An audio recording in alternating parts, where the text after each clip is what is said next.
नंदकेश्वर ने कहा, मेरे पिता शिलाद ने मुझे बिना मां के अंडज सृष्टि के रूप में जन्म दिया।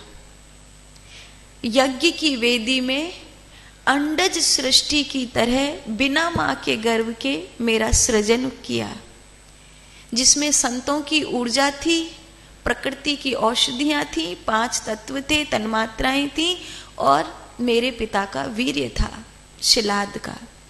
मां का गर्भ नहीं था, यज्ञ की वेदी थी। मेरा जन्म हुआ, मेरे पिता शिलाद और सब ऋषि मुनि मुझको बहुत प्रेम करते हैं, क्योंकि मैं उन्हीं की संतान हूं। मुझे इतना प्रेम मिला, इतना प्रेम मिला कि जब मेरी 5-6 बरस की आयु हुई तो ऋषि मुनियों ने अपने अपने ज्ञान का भंडार मेरे हृदय में उड़ेलना आरंभ कर दिया, और इतनी छोटी आयु में मुझे वो सब सिखा दिया जो किसी योगी को जानने के लिए कई युग लग जाते हैं। मेरी तपस्या, मेरा भजन तो नहीं था, पर मेरे पिता शिलाद और उन ऋषियों की कृपा थी। एक बार हमारे घर मित्रावरुण नाम के महात्मा पधारे। मित्रावरुण एक दिव्य महात्मा है और विचरण करने वाले महात्मा हैं। उन्होंने मुझे अपनी ही पत्तल में साथ बैठकर भोजन करने के लिए कहा। मैं उन्हीं की पत्तल में से उनकी शीत प्रसादी का अर्थ होता है गुरु की जो पत्तल में बच जाता है उसको हमारी धार्मिक भाषा में शीत प्रसादी बोलते हैं। मुझे शीत प्रसादी मिली। जब मैं उस शीत प्रसादी को पा रहा था तो उसके बाद मित्रावरुण ने मुझे तो आशीर्वाद देकर भेज दिया, लेकिन मेरे पिता शिलाद को एक सत्य बताया कि ये बालक अल्पायु है।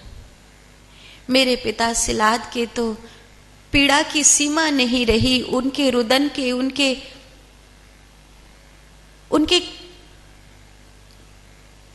इस कष्ट ने उनको तोड़ दिया। मैंने पूछा क्या हुआ? कई बार पूछने के बाद उन्होंने मुझे बताया कि मित्रावरुण की भविष्यवाणी, मित्रावरुण का देखना कभी झूठा नहीं जाता, और वो कहते हैं कि तुम अल्पायु हो। तुम इतने ऋषि मुनियों का ज्ञान जानते हो, क्या कुछ ऐसा जानते हो जिससे मृत्यु को जीता जा सकता है? मैंने कहा, हे तात तपसाम मृत्यु जिष्यामि न अन्यथाः। किसी भी तपस्या से मृत्यु को नहीं जीता जा सकता। हाँ, महादेवस्य भजनान, मुझे आपके पुत्र की अल्पायु है, महादेव के पुत्र की अल्पायु नहीं होगी। आप मुझे महादेव को दान दे दीजिए।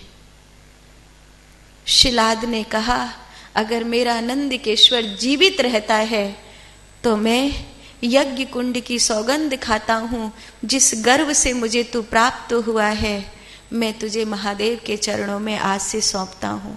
मैंने तुझे महादेव को दान दिया। नंदिकेश्वर ध्यान में बैठ गए।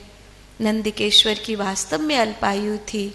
मृत्यु सामने आने को हुई, और तब जब मृत्यु आने को है, नंदिकेश्वर ध्यान में है, और उस समय महादेव प्रकट हुए, और पंचमुख वाले महादेव ने कमल के पुष्प की माला नंदिकेश्वर के गले में पहनाई, और उस दिन से महादेव ने नंदिकेश्वर को पुत्र कह करके बुलाया और चिरंजीवी भव ऐसा आशीर्वाद दिया।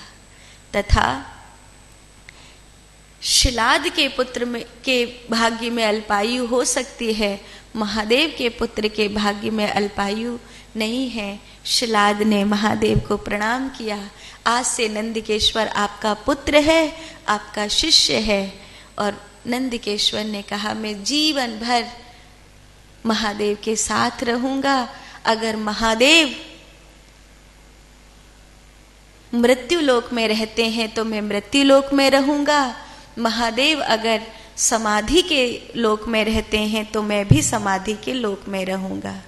जहाँ महादेव होते हैं वहाँ कोई और हो ना हो, पर नंदिकेश्वर अवश्य होते हैं।